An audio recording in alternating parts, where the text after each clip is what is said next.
Welkom by NG Gemeente Jeffreys Bay.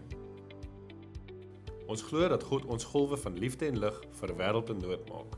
Mag jy hier tuis voel. Kom ons kyk na hierdie week se afkondigings. As hy gemeente, welkom by hierdie week se afkondigings.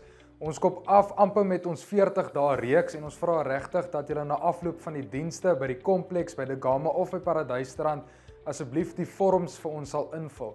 Indien jy nie wil deel wees van 'n groeigroep of 'n groep wat deel is van hierdie 40 dae reis nie, maar nog steeds saam op reis wil wees, vra ons dat jy nog steeds asseblief die vorm invul. Almal wat die vorms invul, gaan direk die materiaal ook kan kry. Dan ons volgende afkondiging, die 21ste Julie om 6uur by die Kompleks kampus, is dit ons leiersaand geleentheid.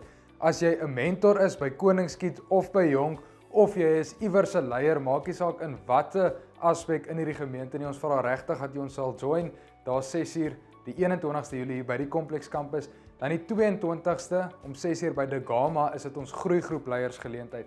Indien jy 'n groeigroep leier is, vra ons asseblief dat jy ook daar sal wees by die Gama kampus die 22ste om 6uur.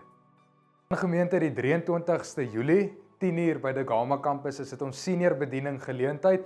Ons het jou hulp nodig. Ons tema is hoe kan die seniors van Jeffreys Bay gemeente die jeug van Jeffreys Bay gemeente help, of eintlik die hele gemeenskap. Daai is 'n moeilike vraag om self te beantwoord. So ons het jou hulp nodig. Dit gaan meer van 'n workshop tipe sessie wees. Ons gaan prakties saam dink en op 'n manier kan ons vanuit hierdie geleentheid saam hande vat met die jeug ook van die gemeenskap. Jy wil dit nie misloop nie, 10uur by die Gama kampus die 23ste Julie. Die 29ste Julie is dit ons kreatiewe oggend hierso by die Kompleks kampus. Indien jy wil deel wees daarvan, kontak asseblief vir Susan. Daar gaan blompotte gemaak word.